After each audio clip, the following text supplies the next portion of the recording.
Salut tout le monde, c'est Fiz, on se retrouve aujourd'hui sur la chaîne Autodoc et on va parler de l'huile, mais plus précisément comment économiser votre huile moteur. Mais vous allez me demander déjà, l'huile moteur, ça sert à quoi? L'huile moteur, tout simplement, ça va servir à lubrifier votre moteur. Hein, vous savez bien, une bonne lubrification, c'est toujours important. Je sais pas si on va la garder celle-là. Un moteur bien lubrifié, c'est hyper important. Ça va permettre à vos pistons de monter et de descendre.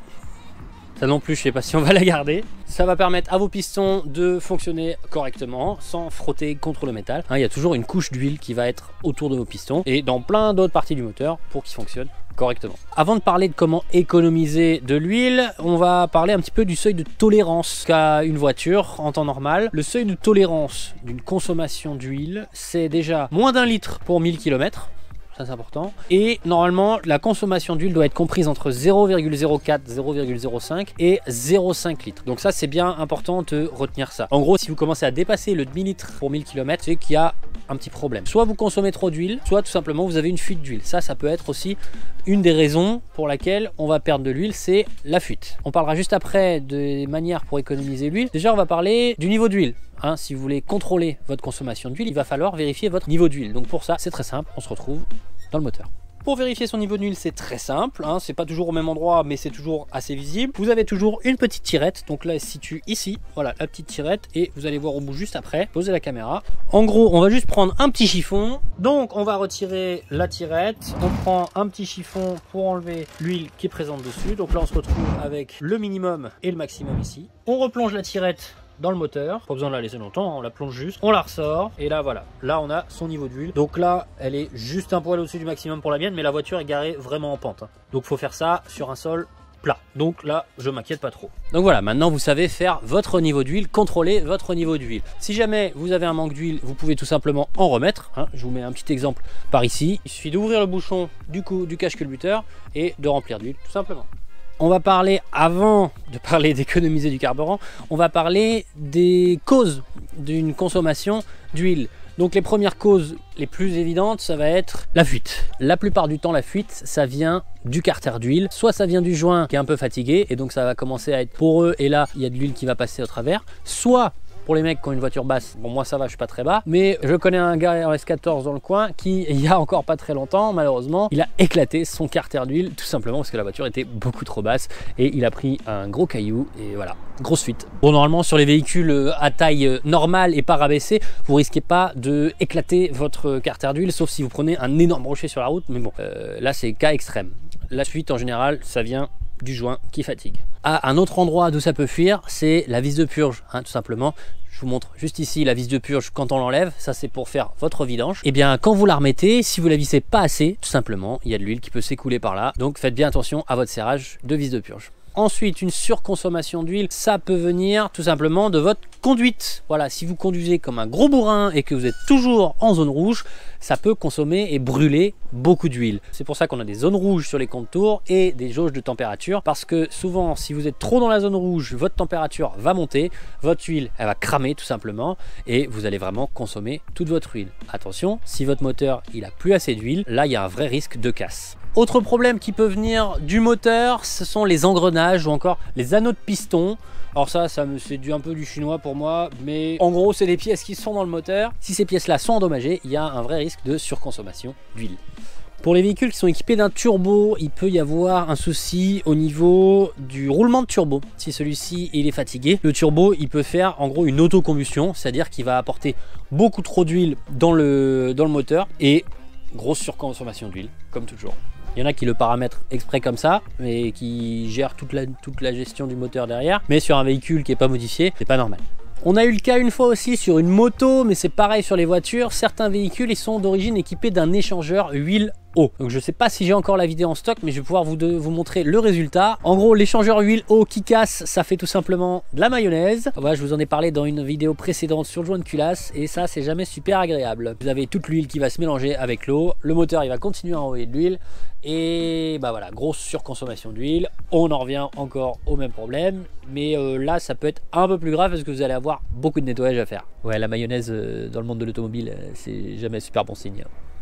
On va parler maintenant du filtre à huile. Pour en revenir à la vidange dont je parlais juste avant, quand vous faites une vidange, vous devez remplacer votre filtre à huile. Alors c'est conseillé de le faire à chaque vidange. Pour ceux qui font une vidange tous les mois, c'est pas à mon avis obligatoire de le changer tout le temps, mais pour les gens comme moi qui font une vidange tous les ans, bah c'est fortement recommandé de changer le filtre à huile. C'est super facile à changer. Encore une fois, je vous mets un petit exemple par ici. Alors sur mon moteur, c'est hyper chiant. Genre c'est vraiment chiant. Il est derrière le moteur. Si tu passes la main, tu es sûr de t'en foutre partout. Enfin voilà, c'est jamais super agréable. Mais bon, c'est super facile à enlever, super facile à remettre. Faut juste le trouver. Ah, et très important, un filtre à huile, ça se serre toujours à la main, hein, pas à la pince. Ça se serre à la main, mais il faut quand même le serrer correctement. Si vous le serrez à la pince, bah, soit vous risquez de trop le serrer et du coup de le fragiliser, de le fissurer, et du coup là il peut y avoir une grosse fuite. Si vous le serrez pas assez, bah, de toute façon vous allez avoir une fuite. Et si vous le serrez trop, bon courage pour l'enlever le jour où vous allez devoir faire la vidange. Ça en fait des choses, mais tu nous as toujours pas dit comment on fait pour économiser son huile. Pour économiser de l'huile, tout simplement, une des premières choses, ça va être de rouler sans faire d'excès. C'est-à-dire que vous n'allez pas tirer à 100% dans votre véhicule tout le temps. Hein, comme je dis, les gens qui sont en zone rouge tous les jours, tout le temps, et bah votre véhicule il va pas aimer. Hein. C'est comme vous, si vous êtes à fond toute la journée, vous courez, machin, le soir vous êtes fatigué, vous êtes usé. Et bah le moteur c'est pareil. Vous le tirez dedans toute la journée, et bah à la fin de la journée, il va être usé, il va surconsommer et il va s'abîmer prématurément. Pour économiser, encore une fois, il faut utiliser de l'huile de qualité. Hein. Il faut utiliser surtout l'huile qui est préconisée par le fabricant. En gros, pour ma voiture, nous on met de la 10W40. Ça c'est le degré de viscosité de l'huile entre guillemets. J'ai un C-Max, on met de la 5W30. Voilà, ça dépend de votre véhicule. Vous vous renseignez soit sur la revue technique, soit chez votre garagiste, il pourra vous dire quelle huile est préconisée pour votre moteur. Ça c'est vraiment très important. En parlant de viscosité d'huile, une huile plus visqueuse va être consommée plus rapidement par le moteur. Sur un véhicule ancien qui consomme un peu beaucoup, vous pouvez augmenter le taux de viscosité. Après, normalement, si on respecte ce que dit le constructeur, on n'a pas de problème. La marque de l'huile, à mon avis, il y a juste les additifs qui peuvent changer. Il y a certaines huiles qui ont des additifs pour économiser du carburant ou des choses comme ça. Bon, je sais pas ce que ça vaut. Moi, j'utilise toujours la même huile pour la Civic. Dans mon autre voiture, on a mis de la marque Grande Distribution. Bon, je sais pas s'il y a une grosse différence. Ça sera à vous de nous le dire dans les commentaires s'il y a une vraie différence entre les marques distributeurs et les grandes marques d'huile. Que vous pouvez retrouver d'ailleurs sur le site autodoc.fr.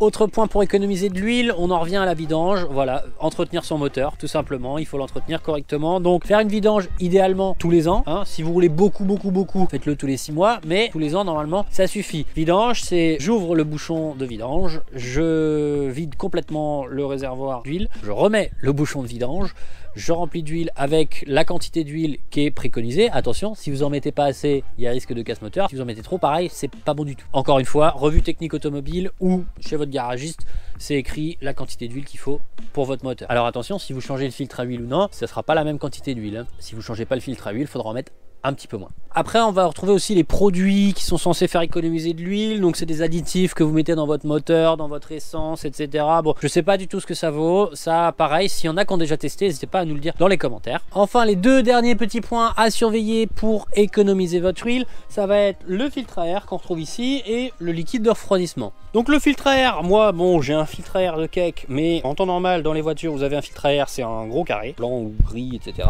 ou jaune. Ça, il faut vous assurer qu'il soit bien propre. Bon, le mien, 2-3 taches de rouille, mais en soi, il est propre. Un filtre à air qui est sale, donc obstrué par les saletés, et bah, il fera plus son rôle correctement et vous pouvez avoir une surconsommation. Ensuite, vérifiez aussi le niveau de liquide de refroidissement. Donc là, le moteur est froid, hein, bien sûr, toujours faire ça quand le moteur est froid. Voilà, là il est en haut de mon radiateur, donc pas de problème. Si jamais il vous manque du liquide de refroidissement, vous en remettez, hein, si vous n'en avez pas assez. Pareil, votre moteur il peut brûler beaucoup trop vite parce qu'il va chauffer. Voilà, la vidéo est terminée, c'était Fiz pour la chaîne Autodoc. N'hésitez pas à vous abonner à leur chaîne YouTube, à télécharger l'application, c'est toujours moins cher quand vous achetez via l'application. N'hésitez pas à poster en commentaire les idées de sujets que vous voudriez voir sur la chaîne, on se fera un plaisir de vous lire. On se retrouve très vite pour de nouvelles vidéos. Ciao.